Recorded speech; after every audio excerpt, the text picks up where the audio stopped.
El aire era denso, casi irrespirable. No por humo, no por fuego, sino por algo más lento, más silencioso, más peligroso. Algo que no irrumpía, que no alertaba, que no obligaba a reaccionar de inmediato, pero que, aún así, lo cambiaba todo. Se pegaba a la piel, entraba en los pulmones, y no salía igual. Afuera, en callejones estrechos y casas que alguna vez habían sido orgullosas, la vida seguía, pero de una forma extraña, apenas reconocible. Puertas entreabiertas, luces débiles, susurros que no terminaban de convertirse en palabras. Y en el suelo, apoyados contra muros desgastados o tendidos sobre madera fría, hombres yacían inmóviles, con los ojos abiertos pero ausentes. Miraban, pero no veían. Respiraban, pero no estaban realmente ahí. Algunos temblaban apenas, como si su cuerpo intentara recordar cómo mantenerse en pie. Otros, ni siquiera eso. Sus manos, antes firmes, ahora colgaban sin fuerza, marcadas por una necesidad que no se podía saciar. El tiempo pasaba distinto para ellos, más lento, más pesado, como si cada segundo se hundiera en una niebla espesa de la que no podían salir. Y lo más inquietante, no era su estado, era su número. No estaban solos. Había más, muchos más. En otras calles, en otras casas, en otros rincones que nadie quería mirar demasiado, la misma escena se repetía. Una y otra vez, sin interrupción. Como si algo invisible se hubiera infiltrado en cada espacio, en cada rutina, en cada vida. No había gritos. No había caos evidente. Solo un silencio incómodo, el tipo de silencio que aparece cuando algo ya está demasiado avanzado como para detenerlo. Y mientras todo eso ocurría, mientras una sociedad entera empezaba a doblarse desde dentro, sin hacer ruido. En algún lugar, muy lejos de ellos. Lejos de esos cuerpos inmóviles y esas miradas perdidas. Alguien contaba ganancias. Sin ver rostros, sin escuchar sus respiraciones cortadas, sin sentir el peso de lo que estaba pasando. Y ahí, es donde todo se vuelve inquietante de verdad. Porque lo que estaba ocurriendo no era un accidente. No era una consecuencia inesperada. Era el resultado de algo que alguien había decidido, mucho antes. No hubo invasión. No hubo una declaración de guerra clara. Pero un imperio entero, ya estaba siendo destruido. Y la pregunta incómoda aparece de inmediato. ¿Cómo destruyes a una potencia, sin disparar una sola bala? Porque esto no empezó como una guerra. Empezó como una oportunidad. Y lo que vas a descubrir, no es solo lo que pasó, sino por qué pasó realmente. No la versión limpia, ordenada, casi académica que se suele contar, donde todo parece lógico en retrospectiva. No. Aquí la historia es más incómoda. Porque cuando miras más de cerca, empiezas a notar grietas. Empiezas a ver decisiones tomadas bajo presión, otras por ambición, y algunas, simplemente, porque nadie quiso detenerlas a tiempo. Y ahí está el punto crítico. No una gran decisión equivocada, sino muchas pequeñas, que se dejaron pasar. Esta es la lógica cruda que rara vez se dice en voz alta. La lógica del poder, cuando deja de tener frenos. Cuando el objetivo ya no es equilibrar, sino imponerse. Y ahí, es donde todo cambia. Porque hay decisiones que, en el momento, parecen inteligentes, incluso necesarias. Movimientos que, sobre el papel, tienen sentido. Pero que en la práctica, empiezan a generar efectos que nadie quiere reconocer. Efectos que se acumulan, que crecen en silencio, que avanzan sin hacer ruido, hasta que un día, ya no se pueden ignorar. Y cuando finalmente alguien se da cuenta de lo que realmente está pasando, cuando conecta todos los puntos, cuando entiende el costo real, ya no hay vuelta atrás. China no era débil. Esa es la primera mentira que hay que romper, porque todo lo que viene después, depende de entender esto.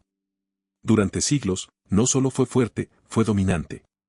No en el sentido agresivo que solemos imaginar hoy, sino en algo mucho más profundo, estabilidad, continuidad, control. Era un sistema que funcionaba. Sus ciudades no eran improvisadas, eran centros vivos de comercio, cultura y poder. Sus rutas internas estaban organizadas, su administración tenía reglas claras, su población seguía ritmos que llevaban generaciones perfeccionándose. Había orden. Había estructura. Había una sensación de permanencia que hacía pensar que todo eso simplemente iba a seguir ahí. Y quizás lo más importante, no necesitaban mirar hacia afuera. mientras otras regiones luchaban por expandirse, por conquistar, por descubrir nuevas rutas. China ya tenía lo que necesitaba. Su economía era lo suficientemente fuerte como para sostenerse por sí sola. Sus productos eran tan valorados que el mundo venía a buscarlos. Té, seda, porcelana, no eran solo mercancías, eran símbolos. Y eso generaba algo silencioso, pero inevitable. Deseo. Europa no solo quería esos productos. Los necesitaba. Porque no tenerlos significaba quedarse atrás, perder estatus, perder influencia. Y ahí es donde empieza a formarse una relación desigual. Porque cuando uno necesita y el otro no, el equilibrio desaparece. Imagina esa escena.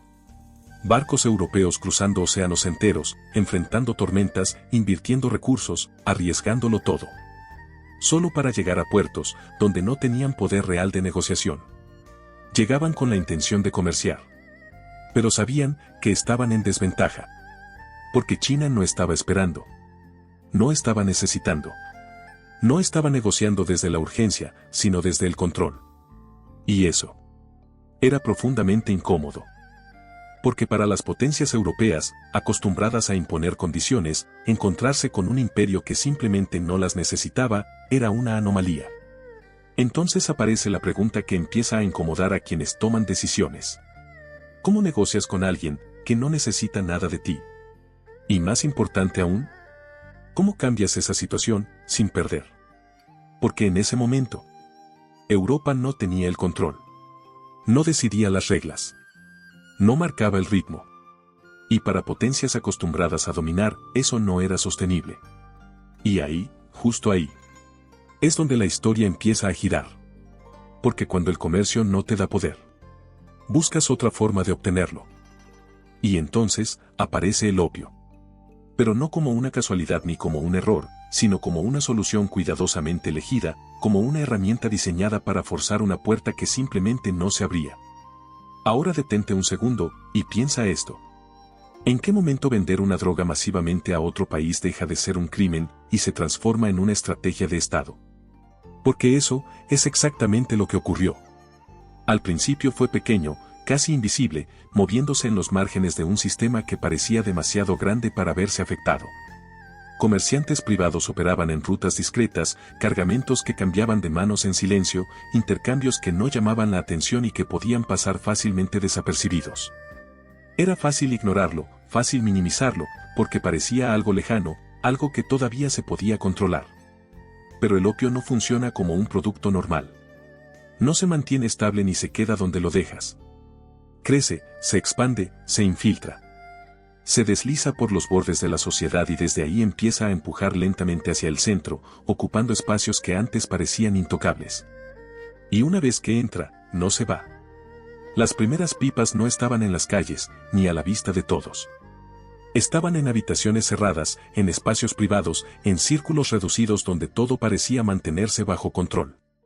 Pero el humo no se queda encerrado para siempre, sale, se filtra, se esparce y con él se expande algo mucho más difícil de contener. Las personas que lo consumían no solo buscaban placer, buscaban escapar. Escapar del cansancio acumulado, de jornadas interminables, de una presión social que no dejaba espacio para fallar.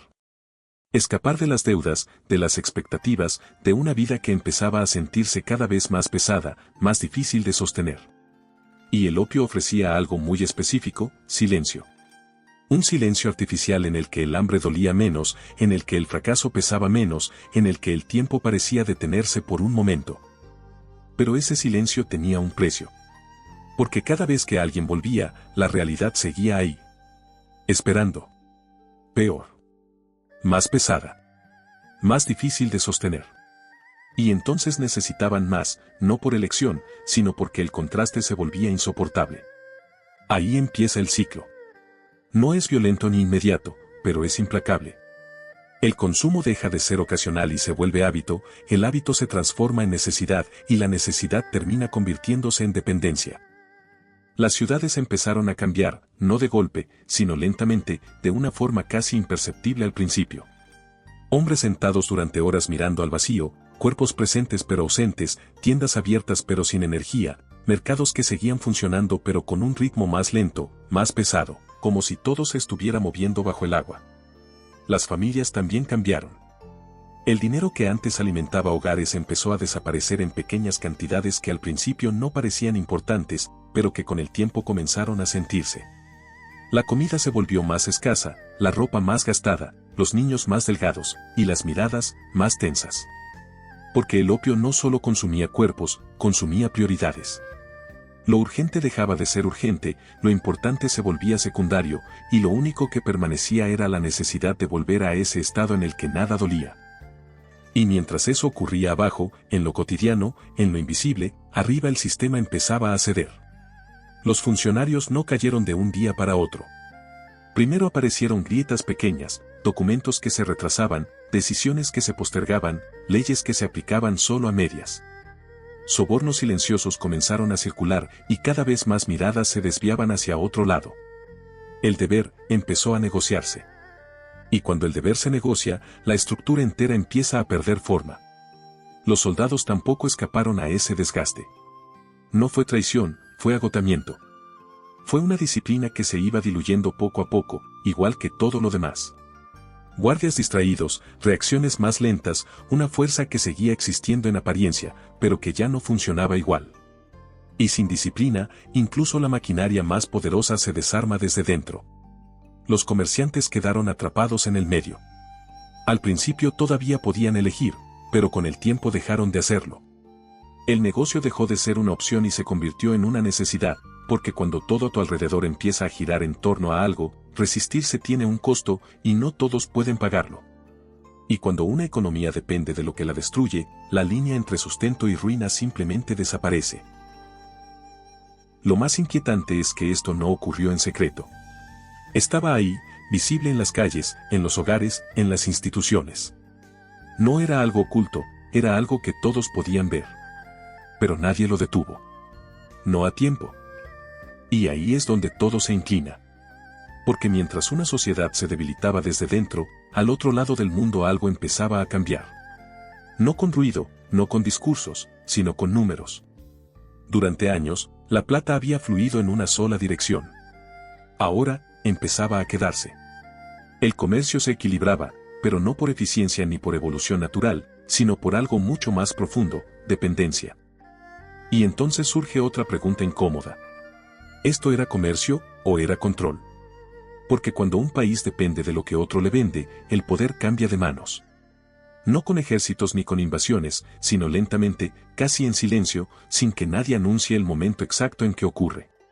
Pero ningún proceso así se mantiene oculto para siempre. Alguien lo ve, alguien lo entiende, y alguien decide actuar. Las respuestas no tardaron en llegar, confiscaciones, prohibiciones, cargamentos enteros destruidos.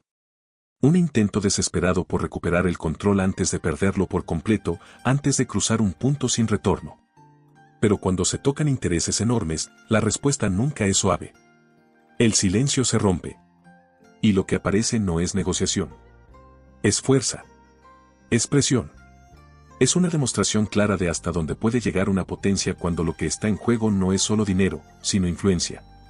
Porque hay una pregunta que atraviesa todo esto. ¿Por qué una potencia estaría dispuesta a ir a la guerra para seguir vendiendo droga? La respuesta es incómoda. Porque esto nunca fue solo comercio. Nunca fue solo dinero. Fue influencia. Fue control. Fue poder. Y cuando el poder está en juego, las justificaciones aparecen, las líneas se borran, y lo que antes parecía impensable comienza a volverse inevitable. Porque al final, lo que ocurrió no fue solo una crisis económica ni un conflicto comercial. Fue algo mucho más profundo. Fue el momento en que una sociedad entera empezó a romperse desde dentro, mientras otra aprendía exactamente cómo aprovecharlo. Y cuando ambas cosas ocurren al mismo tiempo, la historia deja de ser una advertencia. Y se convierte en un punto de no retorno.